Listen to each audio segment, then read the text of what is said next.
پاکستان کی economic growth میں ایک ان یوزول ٹرینڈ ہمیشہ یہ دیکھنے کو ملتا ہے کہ پاکستان کے اندر جب بھی G D P growth rate بڑھتا ہے ساتھ ہی پاکستان کا کرنٹ اکاؤنٹ ڈیفیسٹ بھی بڑھنا شروع کر دیتا ہے۔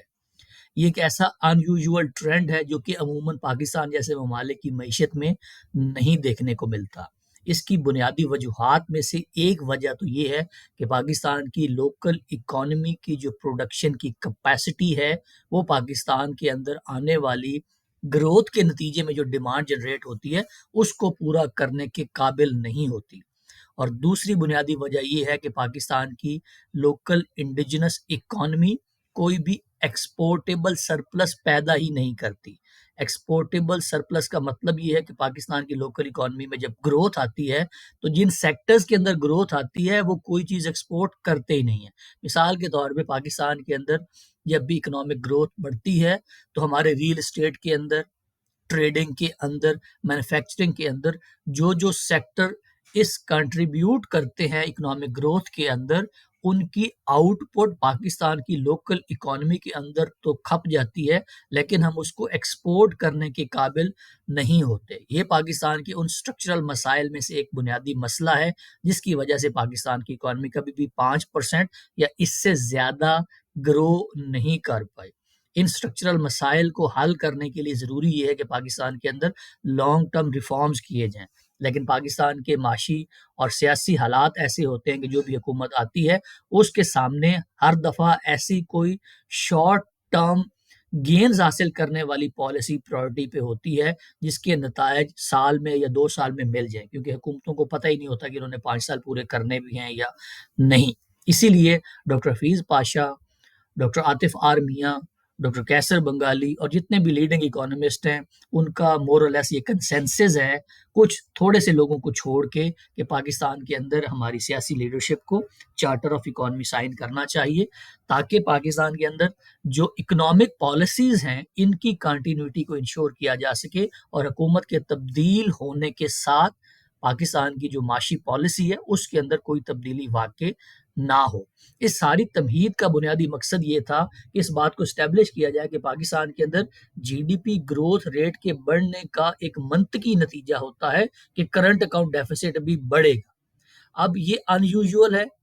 اور یہ دنیا کے اندر آنے والے اکنامک گروتھ کے ٹرینڈ کے ساتھ ان لائنڈ نہیں ہے۔ یہ پاکستان اسپیسیفک مسئلہ اس لیے بن جاتا ہے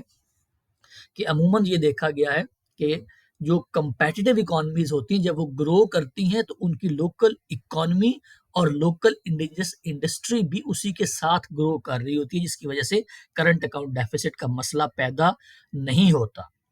ضمنی طور پہ یہ بھی عرض کر دوں کہ جو کرنٹ اکاؤنٹ ڈیفیسٹ ہے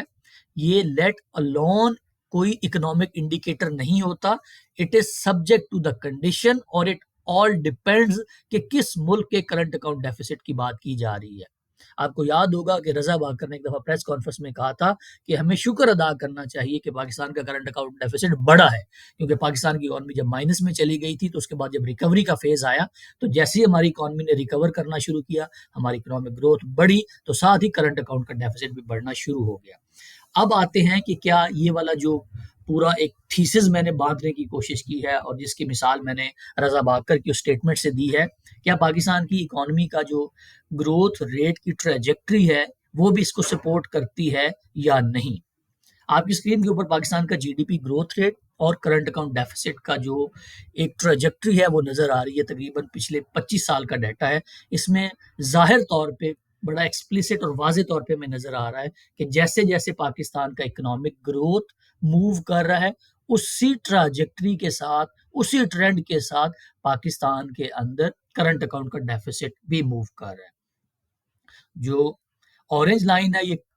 کرنٹ اکاؤنٹ ڈیفیسٹ کو انڈیکیٹ کرتی ہے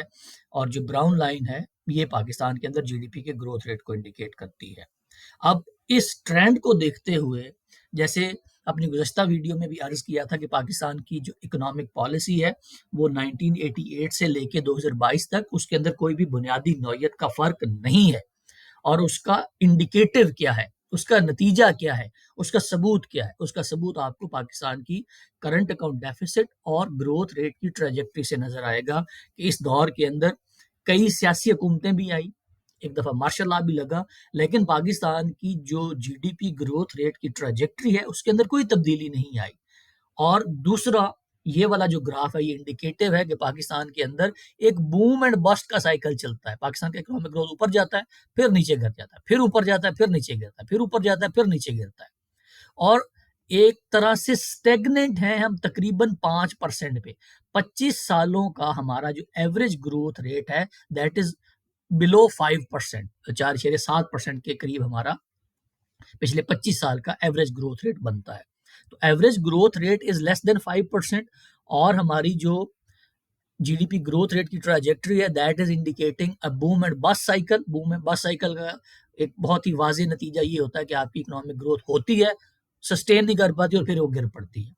اور ہماری بوم اینڈ بس سائیکل کی وجہ یہ ہوتی ہے کہ ہمارے ملک میں آنے والا ہمیشہ G D P growth rate ہماری انڈیجنس لوکل پروڈکشن کے بڑھنے کی وجہ سے نہیں آتا۔ وہ یا تو ہم ملک کے اندر کنزمپشن کو بڑھا دیتے ہیں جیسے اسحاق ڈار کرتا تھا، یا اسٹیمولس بیسڈ گروتھ آتی ہے جیسے پاکستان تحریک انصاف کی حکومت میں آئی تھی کہ اسٹیٹ بینک نے تقریباً 15 بلین US ڈالر کے برابر ایک اسٹیمولس ہے جو اکانومی کو دیا تاکہ ڈیمانڈ کو اسٹیمولیٹ کیا جا سکے۔ تو جب آپ کی اکانومی ہی اسٹیمولس بیسڈ ہوگی یا کنزمپشن لیڈ گروتھ پہ چل رہی ہوگی تو وہ سسٹین کبھی بھی نہیں کر پائے گی۔ تو سسٹینیبل گروتھ کے لیے ریفارم ضروری ہوتے ہیں، اور ریفارمز کو انٹروڈیوس کرانا، اس کے اوپر کنسنسس بنانا اور اس کو پھر پرسیو کرنا پاکستان کے جو سیاسی حالات ہیں ان میں تھوڑا سا مشکل ہوتا ہے۔ تو کرنٹ اکاؤنٹ ڈیفیسٹ کا بڑھنا اور جی ڈی پی کے گروتھ ریٹ کا بڑھنا